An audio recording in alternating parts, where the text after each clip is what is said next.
I thought I should start this with a question that I want all of us to answer. If you were a president for one day, what aspect of our country that you would change, that you think would set South Africa on a path that takes us 30 years on to a prosperous South Africa, that delivers all of the good things that we dream about? Part of the reason that I put this question is because I think that a lot of the time people underestimate themselves. You probably see yourselves as young people. If someone were to say to you, you are a leader in your own right, first of yourself, whatever team you get charged to, soon be charged, you would sort of hesitate, so you don't see yourself quite. It's important to understand that given who you are, with the education you have, the qualifications you have, and the bright future that you have, if you are leaders of yourselves in the first instance, if you're not leading people, you'll soon be leading people. And it's important to embrace these roles now and not fight this thing that it's not quite me, this, which is something that I tended to do a lot of for part of the time. I mean, we've got a beautiful country, exceptionally good country, exceptionally resilient people. I can give you chapter and verse of instances where there were moments when this country was on the verge of something very nasty, verge of a collapse for one or some other reason. But it pulled itself out. And a lot of the time because of the great leaders we've had. Many of you, I suspect that in 1993, you were old, but not very old. I've not heard those who are saying they were not born. But in 1993, it was in April, I was driving, and when I got to a place with signal, then the radio of the car picked up the sound, and an announcement came saying that the then leader of the SACP, Chris Hani, had been murdered. People liked him a lot. He comes from roughly the same area where I come from, which is the former Transkei in the Eastern Cape, where I was born, raised, and I studied for most of the time before I went to Natal. And so adored was Chris that the people who killed him thought that doing that would trigger an uprising that would lead or derail the change that was coming, because they hated the change that was coming. De Klerk is the president. Talk about leadership. De Klerk was the president at the time. President in inverted commas, perhaps. Mr. Mandela was the president of the ANC. I think, if he was not deputy president, he was president because he had been elected at a conference in Durban in 1991. And de Klerk realized that he may carry the title of president of South Africa, but the person who carried the moral authority to get South Africa to avoid the calamity that it was facing was Mr. Mandela. And he picked up the phone and he said, "We need you now to lead." And that saw Mr. Mandela then addressing the nation through all of the stations that he could for the SABC, probably because of its ownership. and the role that it plays in our society. Now, focusing on what is likely to happen over the next 30 years and what each one of us should do to get there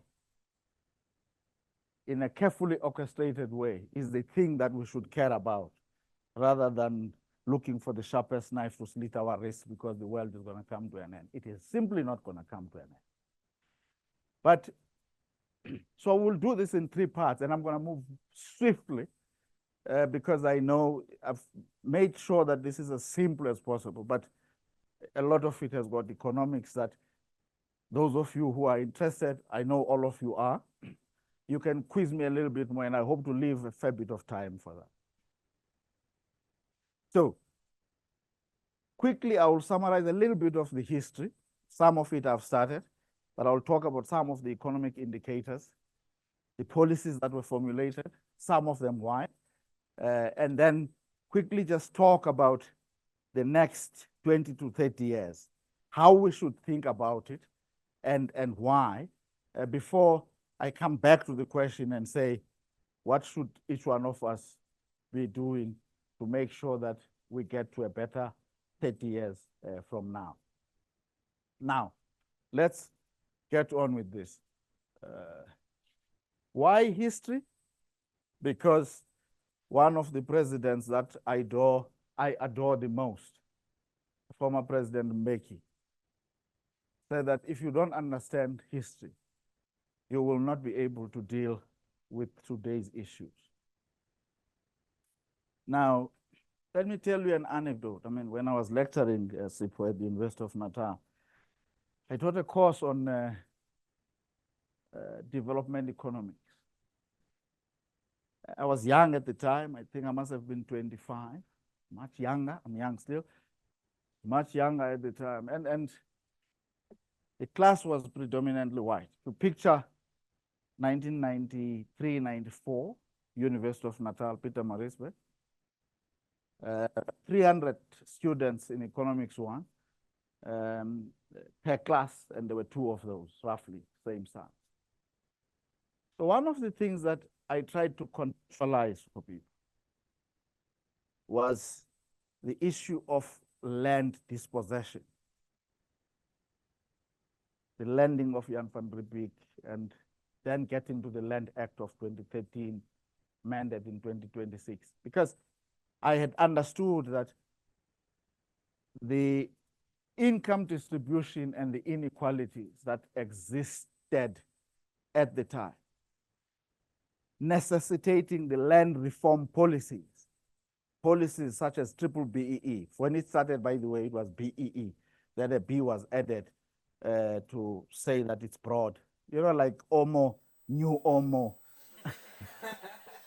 But this issue of context is so important. I suspect that I thought that I shouldn't just glean over it and just talk about Mbeki's quote, because I had taught the course for a few years, and I used to just jump into explaining the land reform policies and BEE. And the conversations would be so frictious, and it was incredible. But if you start back and explain that there has been dispossession, and its consequences were these, and therefore you cannot live with the inequity, because it will, I'm glad that it has landed. So that's really part of why I'll do this. There are things I will not say when I talk about the history. I will not talk about wasted years at all, because I just know that some people belong to a party that has just been formed 3 weeks before elections, and they might be offended by this and lynch me. But very quickly, colleagues, I hope these slides are visible. If you look at our country, 1994 came, and soon thereafter, you will notice that our economy grew at exactly the pace at which the average GDP growth for the rest of the world was. We were with the rest of the world. There were a number of things that accounted for this. Very good policies that Mr. Mandela's government, let me rephrase that. The government of national unity that Mr. Mandela led which had the NNP and the IFP in it, instituted very good policies. And they saw this happen. Of course, then there were certain, I hate this word, but I'm trying to think, unique things about South Africa.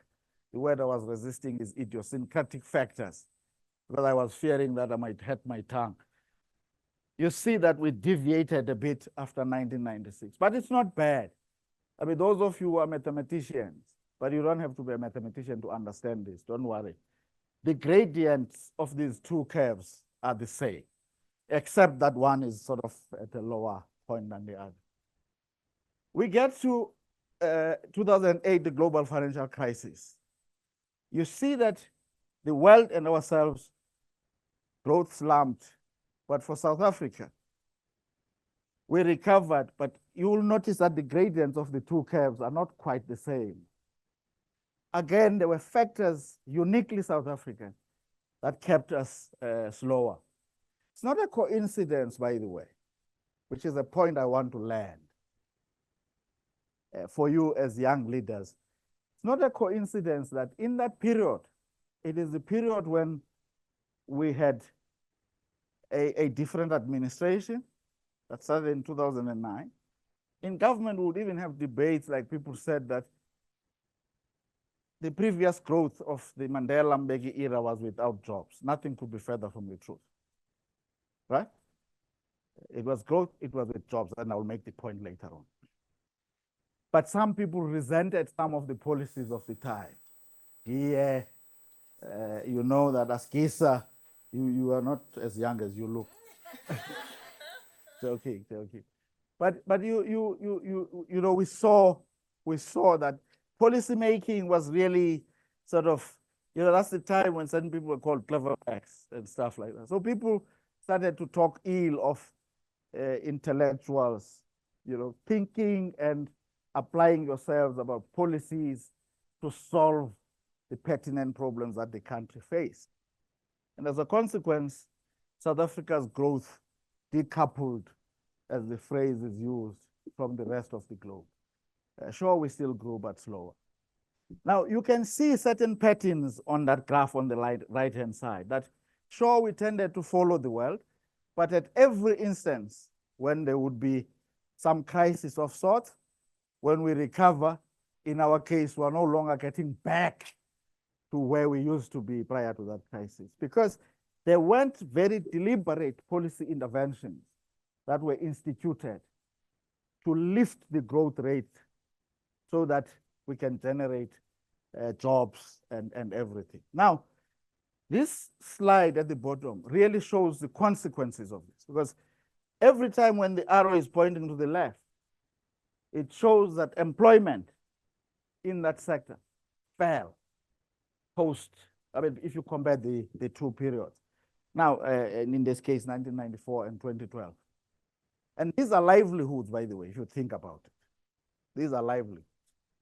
So not enough thinking went into what is it that should be done to keep South Africa growing. Now, if you think about the Mbeki era, Mandela-Mbeki era, no, I usually say I hesitate to talk about this because I'm Xhosa speaking. Now, all of a sudden, I could be misunderstood to be saying the Xhosas were better than the others. That's not quite the case. The numbers just speak for themselves. You know, the policies such as the Reconstruction and Development Program, ASGISA, now then the new growth path came and in the other era and so on, but they were not really good enough. Now, quickly here, this is like the present in a way. You can leave the other slides, but if you look, I mean, I just want to harp a bit on this. A 0.6% growth rate in South Africa, in a context where the population is growing at about 2 times that rate, means on a simple average per capita basis, the nation is moving backwards. In other words, if you take the total output of the South African economy and you divide it by the number of people, it's one of the poorest measures, by the way, because all of that could be coming just to me, and I'm getting super rich, everyone else is getting poor. But of course, there is something very important in public finance economics about this, which is government can tax me to death to help the poor. He doesn't like taxes. Sorry to offend you. But I'm just saying that when an economy is growing, when some people are getting higher incomes, you have got a basis, a bigger base to tax in various forms, which is the basis for redistribution, which lays the basis for investing in people, in infrastructure, all of which can set you on a better growth trajectory going forward. The 0.6 is a disappointment. And we've been at very low growth rates for a long time. Some people even call them a growth trap. It's a natural inherent consequence that then unemployment has been rising by a narrow definition. By a broader definition, if you include discouraged workers, right? In other words, people who, when they are asked the question, are you still looking for employment? They say no, because they've given up. You don't give up after trying once, right? You try a few times before you give up. So you add about 9 percentage points to that number. Of course, when you talk about the youth, people your generation, I don't want to mention the number because you will say that we have let you down. Maybe be tempted to kill me before I even finish this.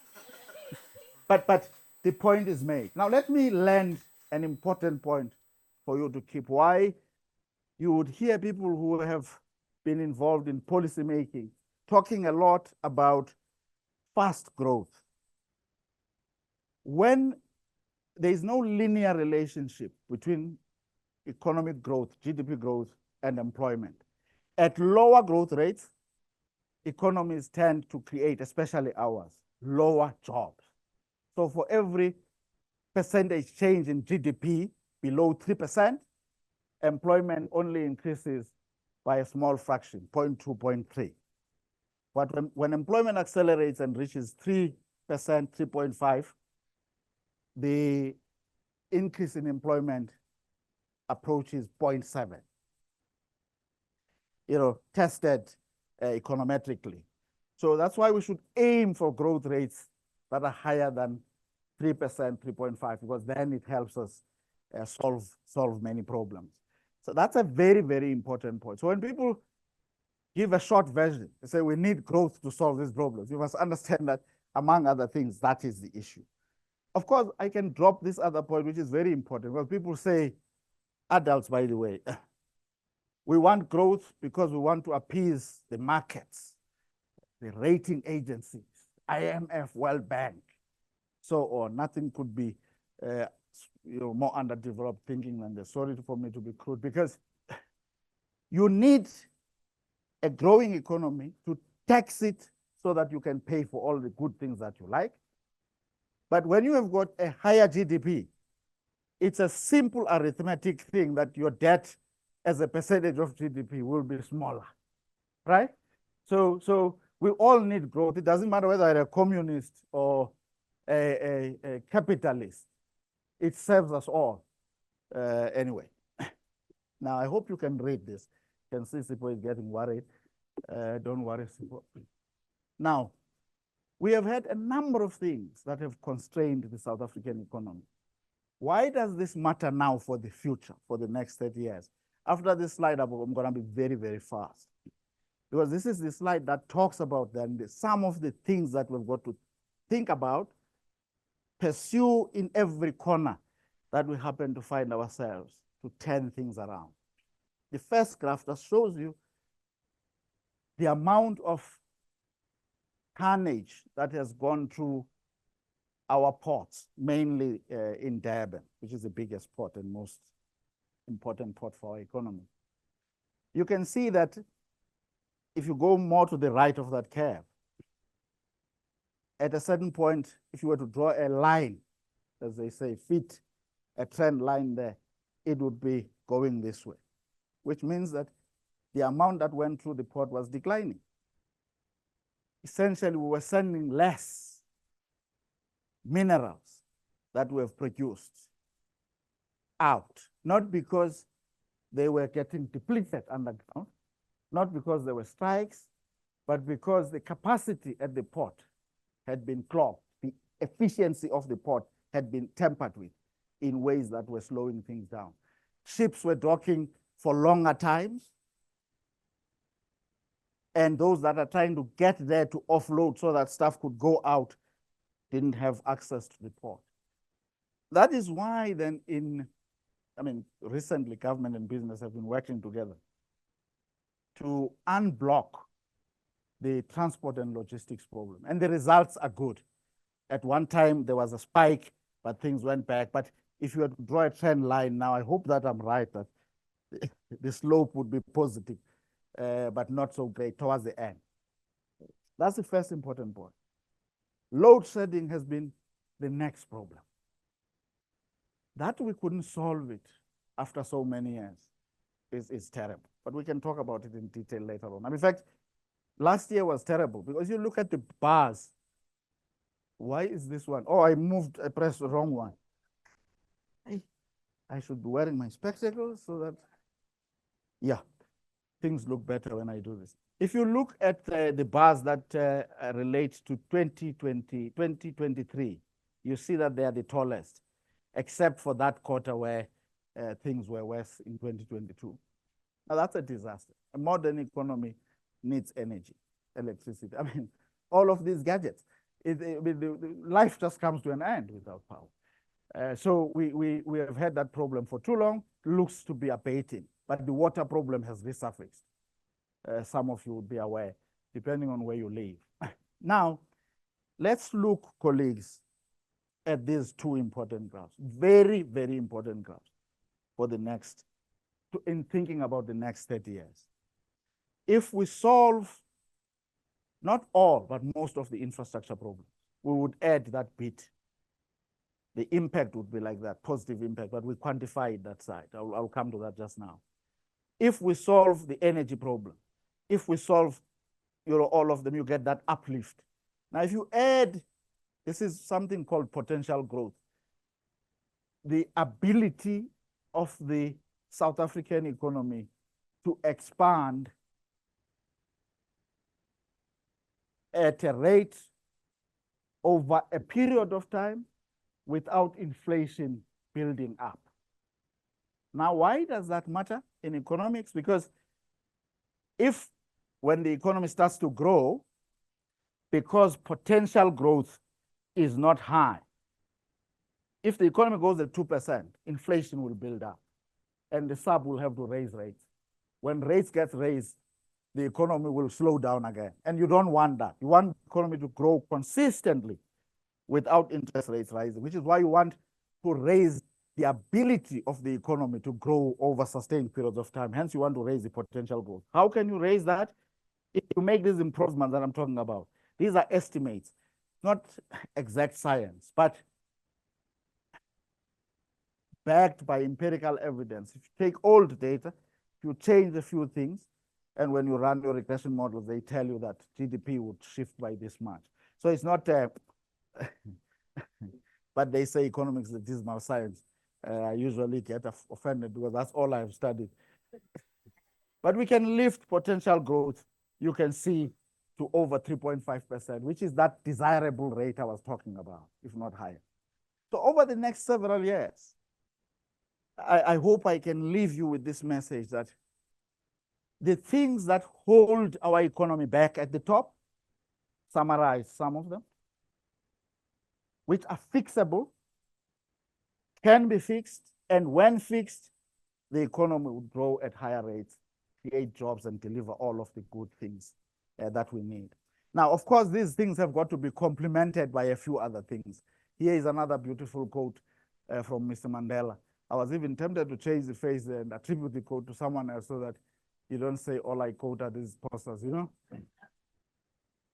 But he said, our children are the rock on which our future will be built, our greatest asset as a nation. Now, when he says children, I'm sure he doesn't mean kids as a small one, right? He means everyone, young ones like yourselves. And the point I want to land with this, which is important for the next several years, is that South Africa must invest in its people.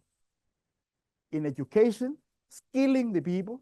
You saw that bar, that if we upskill our people, we lift potential growth.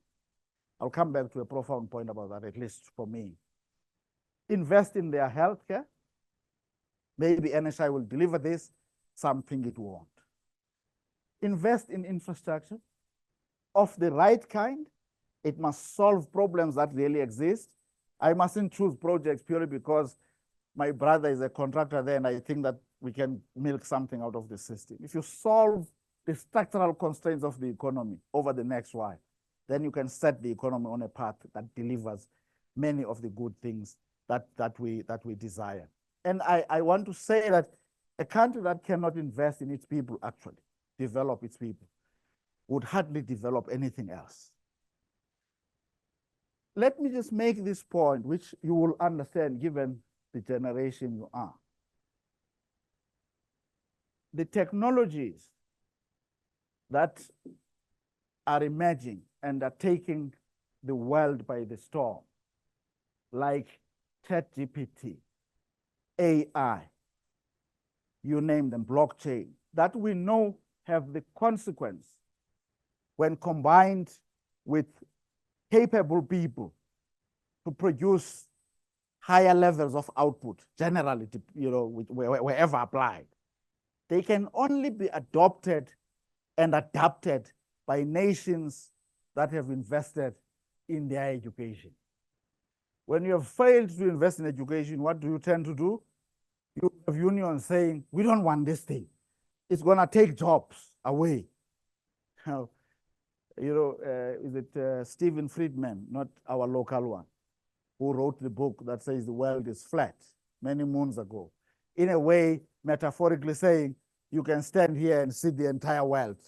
So the notion that you can hide in your little corner, keep South Africa insulated from global digital technological development so that they don't impact us is dead. What you can do at best is to ready your people for adopting these and excelling with them so that South Africa remains competitive. Now, as I end, if you look at this, I'm summing up some of the things that I've talked about: your education, going for growth, working hard, embracing change, are some of the things that will help us build a better South Africa. And for yourselves, I've said you are leaders. Leadership matters. One of the points I usually make to people about, this is the only rude thing that I will say about President Zuma. If you like him too much, forgive me for this. But if you thought that leadership does not matter, having him as a president helped really sober up to realize that things don't just happen. Leaders are not people who just stand up and read speeches that they can't even read very well, coming from other people, that they can't connect with. Leaders are people who look at history, Alambegi, understand the present, and be able to desire a future and know that standing where we are, if we do 1, 2, 3, whatever number of things, they will take us closer to our aspiration in 30 years. So it is my wish that all of you would embrace the notion that wherever you are, in whatever corner, with whatever little resources you have, whatever little influence you may think you have, when you go out there, embrace the notion that you can make positive change where you are. That readies us for the next 30 years. And have a vision of the South Africa that we aspire for. Don't be daunted by the challenges of the day. Earlier on, our patron, Lincoln, was interviewing me. I'll end on this quote. I said to him, at a very challenging moment when Mbeki was facing recall by his own party, he made this quote. I'm paraphrasing it. If you look it and find it not to be exactly what I'm saying, don't kill me for it. But he said, the doom and gloom have never defeated adversity, right? our strength as a people is not tested during the best of times. It is when things are tough that we show our mettle as a people and try. Thank you very much.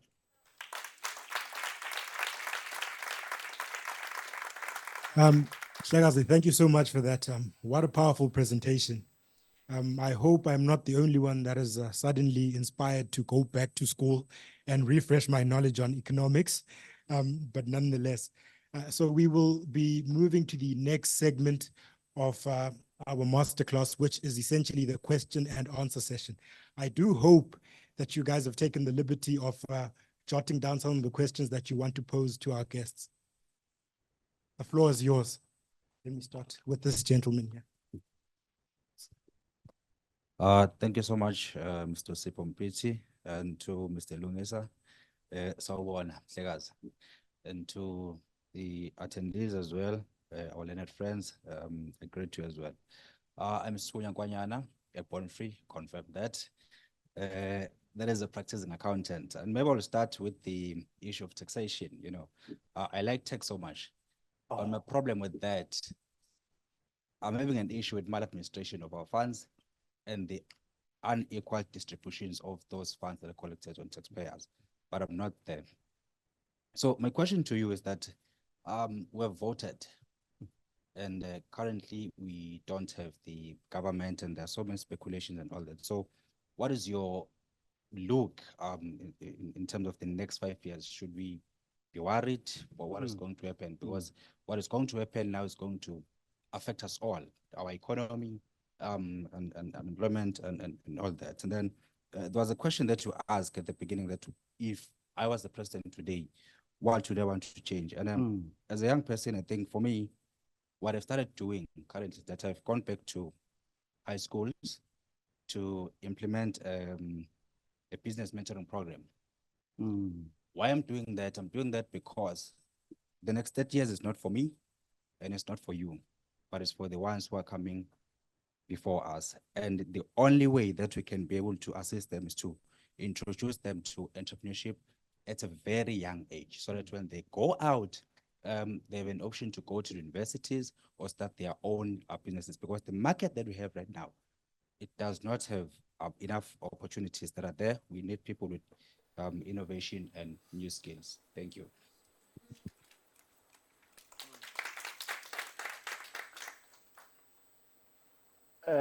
Should I take them one at a time? Okay.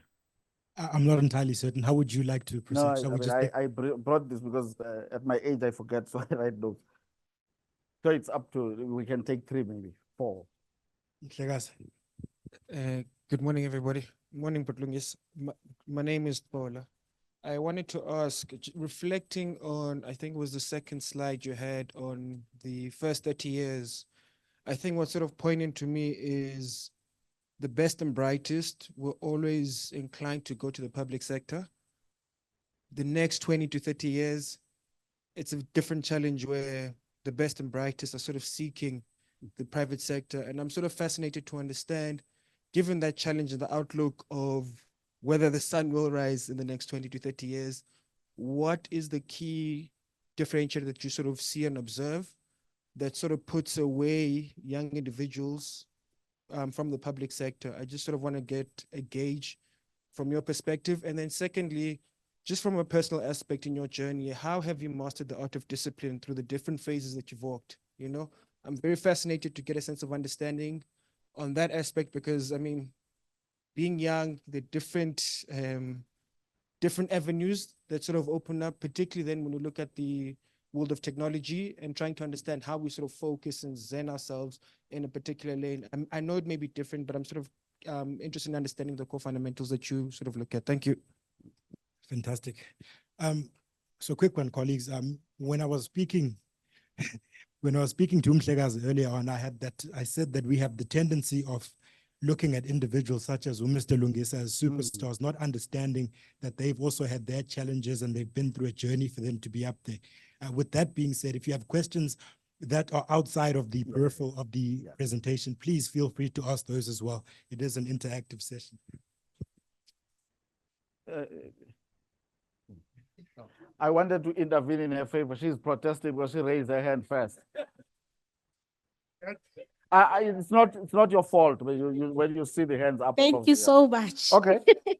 Hi, my name is Unati, and I'm gonna ask a bit of a personal question. You made reference to the fact that leadership sometimes starts within oneself. So you are your own leader. And my question is, some of us might not be in a position where we feel like we already are leading a lot of people. And also in my own personal capacity, I run a program where I try and talk to young people, and I own an NPO where we do talk to young people in high schools.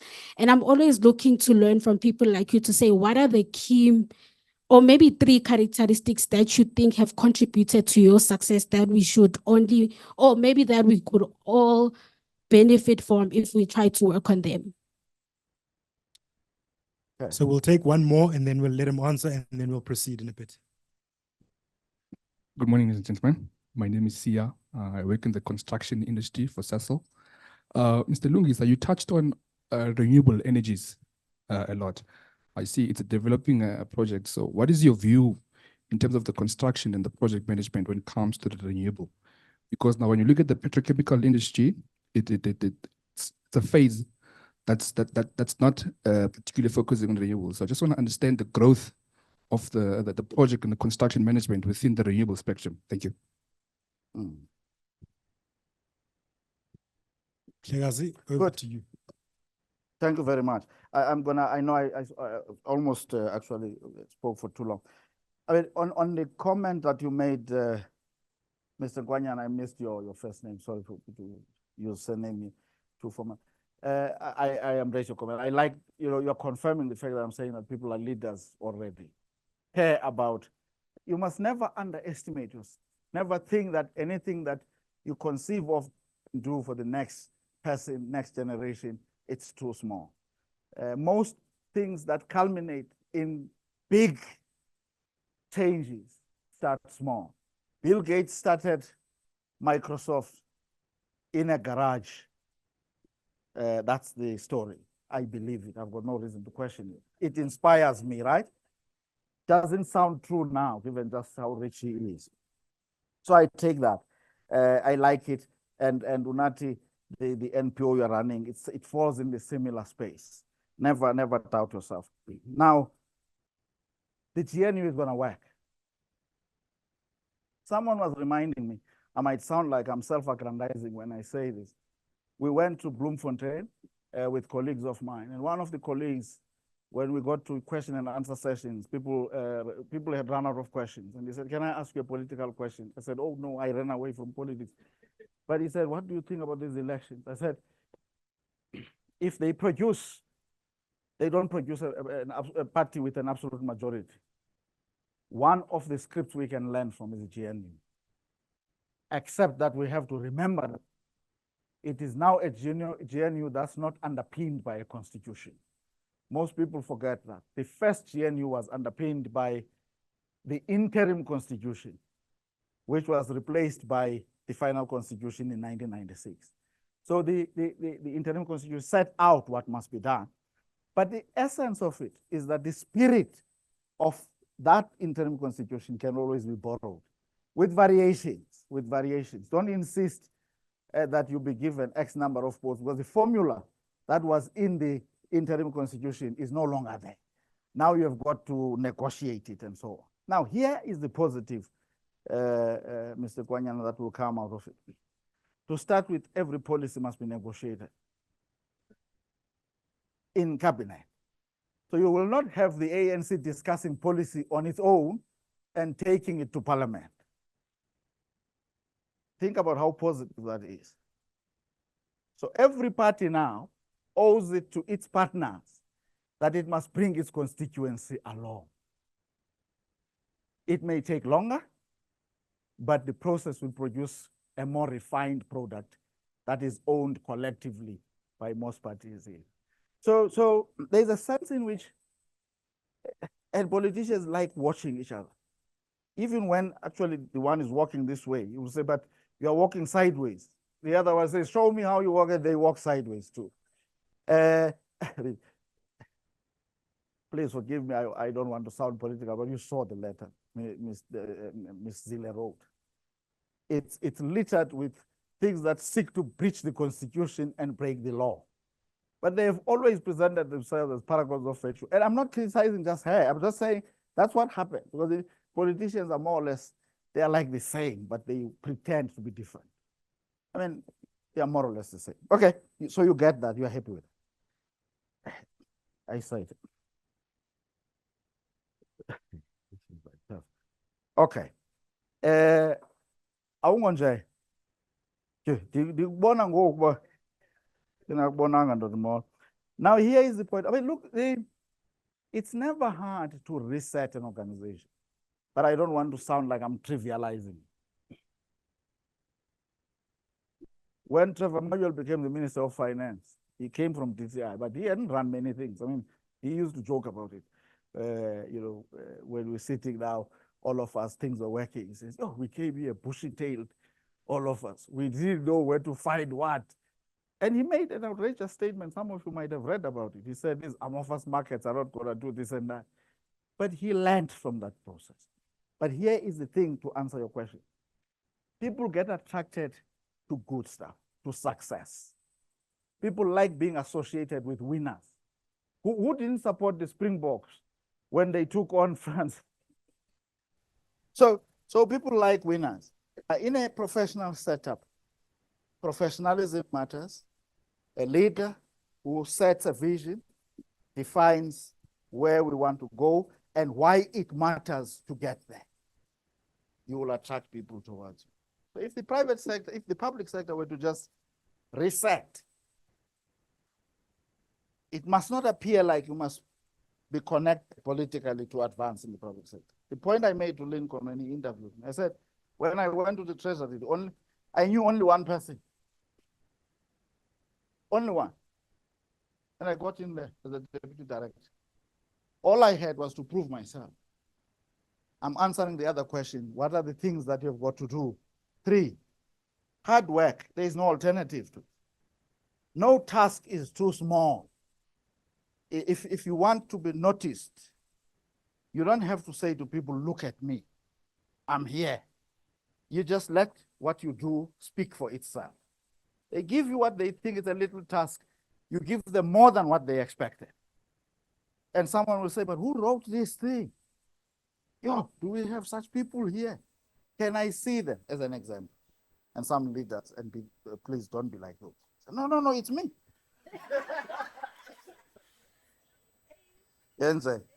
We've got a system in government where the memo gets signed, compiled by, and then others recommend.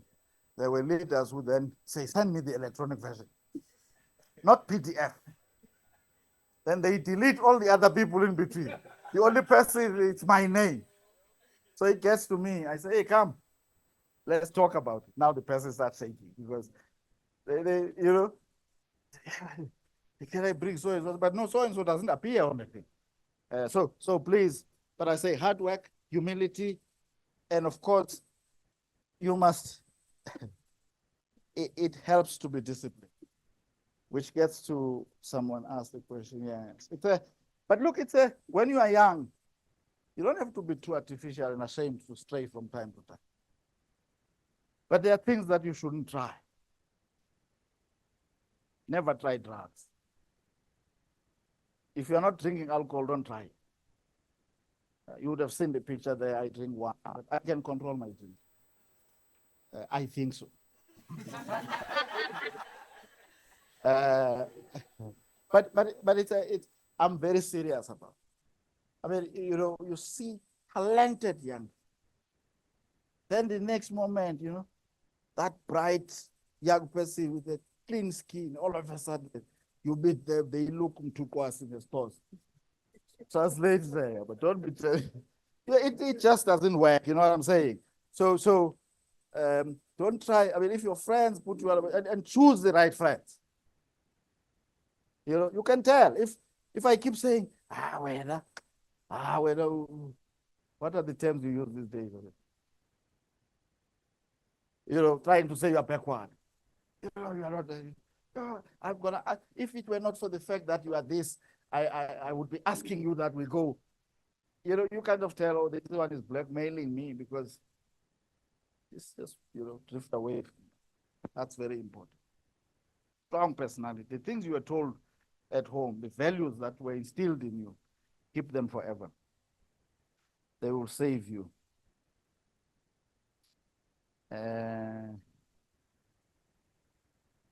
Renewables. Is that the only question I've not answered now? Renewables are good, Caesar. Sorry. I can't read my own writing. In fact, where we are in terms of our energy availability, we are saved by renewables. I'm ashamed to declare this. I'm friends with Ms. Mantashe. We are neighbors in Elliot. We farm together, separated by just a fence. But he didn't quite like that. But he was making a valid point, but in a wrong, totally wrong. Simply because renewables don't give you base load doesn't mean that you mustn't have them. So that at least when there's wind, when there's sun, you have electricity. It can't be like it's okay not to have electricity all the time because you don't have base load. So renewables are good, and we have made tremendous progress with them. The projects, once we commission them, once we reach financial close here, they move. Estimated that between 15 and 24 months, they start pushing electrons into the grid. So our private sector is superb with managing projects. I'm not saying exclusive. The public sector has got the ability to tap that expertise because they've got the money to buy. I mean, I usually say to people, the notion that skills are there and they are not any other place is a misnomer, save for the fact that sometimes rules in public sector may say you can't pay more than this, and that becomes a problem. You can always buy in expertise. Renewables have saved us. There are still things about them that need to be improved technologically. I mean, our bank, I'm not marketing here, but we financed, he might hate me for this now because it's, we're competitors with his family in that green one down the road. But on a serious note, the first big battery storage plant, we financed it because you need that so that for the hours that there is no sun, you can use the energy that you accumulated during the day. They are working. They are not a panacea. Now, but you can't argue in a binary way, you know, simply because they don't always work. You say they never work, you know, and therefore they are not, you don't give them the credit. At one stage, the last point I will make, and I know I've overstayed my welcome, the last time I checked the numbers, the energy that was available was 28 gigawatts or 2,800 megawatts. 4,400 of those were coming from renewables. It makes a big difference. Makes a big difference. Fantastic. Mhlekazi, thank you so much. I think what we'll do is we'll take 2 more questions from that side of the room, and then we'll conclude. I do apologize. I'm sure you can intervene on your behalf because this side has had an advantage. Yeah. Okay, good morning. Still morning. We come from the same corridors of the Blue Bank, so maybe I should have asked you this in the corridors. Yeah, I'm Rupam Tuiti, and I lead one of the capabilities within Standard Bank CIB Ops, Data and Analytics. And you know, in what you said today, one of the things I cry about, I also lead an organization of youth leadership development within Centon.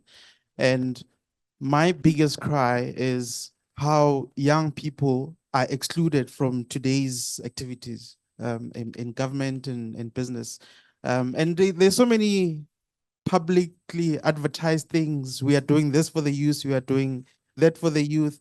I mean, I also don't want to get too much into the promises of the politicians that have came and, you know, campaigned.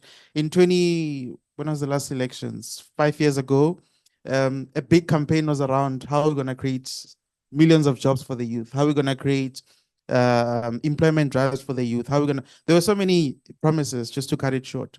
My question to you is: there is very little digital economy participation of the youth, right, in South Africa, and I'm sure the room can agree with me.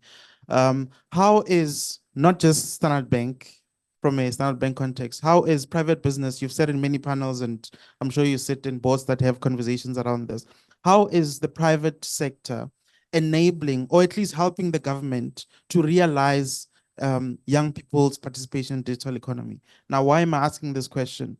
Silicon Valley didn't just become Silicon Valley. There was workings behind enabling young businesses, the garage businesses that you spoke of, to thrive in the markets in which they operate. So how can we make sure that young people actively participate in the digital economy? We would like Cape Town to be known as the Silicon Valley of Africa, or whichever place it is, whether it's East London or Johannesburg. But we do not have that. We do not have the buy-in. Our skills are leaving the country. I'm hiring, but I can't find people because there is very little skills or very minimal skills, experience skills in the country. There is very little. We spoke about we will create funding for young people to be, pulled through into businesses that myself and yourself are. Yeah. How can we ensure that it becomes a thing of today? Thank you.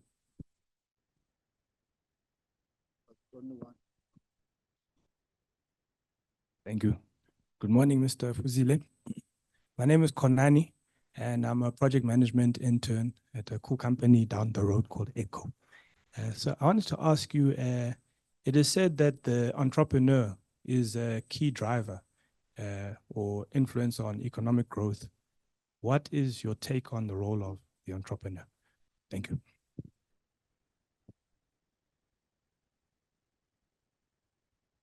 No, so I mean, I missed your name. I mean, the truth is that it's hard for me because of language barrier. You are my colleague from Stanford. I mean, there has been a major problem with youth initiatives, but I'll give you some examples of what is happening on a smaller scale, which we should take some glimmer of hope from. Part of what has happened with the youth, which is entirely unhelpful, is that youth formations have either collapsed or focused too much on politics exclusively, not youth issues and youth development broadly. So they care about the political power. They want to win the SRC in an institution, and then they want to show that we are better at organizing. They've got, I mean, I don't want to sound like I'm denigrating them, but they've got access them to the vehicles, the resources, and sometimes they end there, but not all of them. Some care about youth issues. I'm on the WUSU Council, my alma mater. I mean, the youth that challenges us on fees, exclusions. They don't get their facts right all the time, which usually irritates me. My chairman, they told me, says, "Hey, you are tough, but you're like an old man." I said, "No, but we're supposed to mold these youths. If you want to make your points, don't lie. Get the facts, then we can engage. It can't be like you say so many people were excluded. Then the register says, no, that's not true. Then the debate is about whose numbers are correct. So the conversation doesn't take place on the issues about the fact. So I'm saying that they don't care enough about youth issues. Then we politicize public sector institutions that are supposed to champion issues of the youth. How many times has an ANC young person succeeded the next ANC young person in running the National Youth Development Agency? It's not an ANC thing. It belongs to government. Find the best youth. You may not want it to be from a conservative party in terms of the political orientation, but find the best youth who will champion youth issues because they've got some proven record of caring about societal issues and so on, But on the positive side, you talk about digital skills. There's an initiative that I'm part to, and many of the banks are party to, but I'll talk about ours, right? And I'm sure you won't be offended by this. I won't look in that direction. But it's called Collective X. Have you heard about it? We're participating in it. And I offered them KK, our CIO. So in a way, I like it because the initiative, just summarized, colleagues, is about identifying areas where there are skills gaps. There is a demand in the market for the skills, but the people don't have the skills. They may have the theoretical part of the training, but the bridging of that gap, giving them that practical exposure and so on. And we put money in it. We put people to train them and so on and so forth. Now we can start there. But one of the reasons, one of the things that I've said to Mark, who runs the thing, I've said, Mark, you need to learn to do the thing that Americans do. To go to an American university, they write case studies. They do a little thing. If it looks like it's working, they write a big story about it. And it usually generates positive energy, and it lifts the mood and gets people excited about it. And if it was marginal, it becomes a major success. And I'm saying, I'm encouraging them to do that. That's just an example of what we're doing. Entrepreneurs, I couldn't agree with you more. Many people don't really appreciate this. We met with one politician. I will not name the person.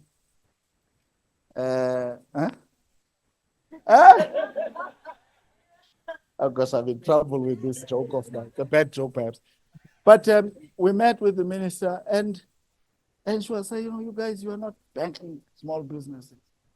Says, why? How do you know, minister? Says, if you were banking small businesses, your credit loss ratio, that's the proportion of your loans that are not doing well through that three-staging process, would have been higher. Now, that was interesting. You know why she was saying that? Because most of our banks, when they publish, they've got, in our bank, for instance, we've got BCB. Now, the businesses that are in that business, that the business of the bank, range from 0 turnover to 1.4 billion.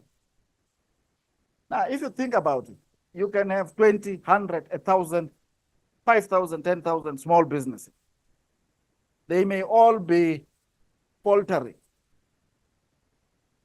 But if the one that has borrowed 1.4 billion is not faltering, your credit loss ratio will look like it's okay. So I went back to the team. I said, sometimes we must show the disaggregated numbers. And interestingly, our credit loss ratio for small enterprises up to about 300 million is about 8%.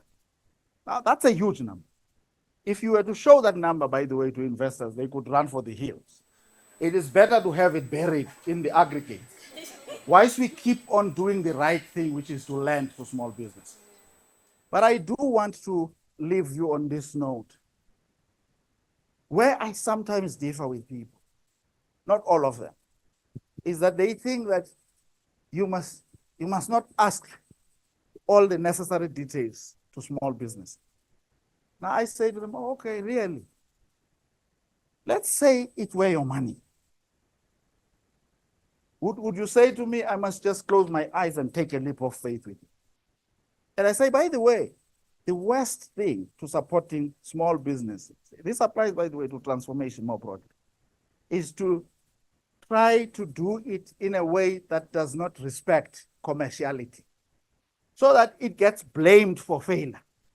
People will say, you saw that bank and that bank and that bank, they folded because they were trying to bank the unbankable. The best thing you can do is to do it smartly, but don't be too conservative about it, and succeed, show success. Because failure is a problem. Once you fail, no one likes you. No one will say he was trying to do a good thing or she was trying to do a great thing. No, they forget you and they move on and find the best person. On that note, the patron of the foundation is close to the door. And the next facilitator and the speaker are here. It is time for me to run for the hills.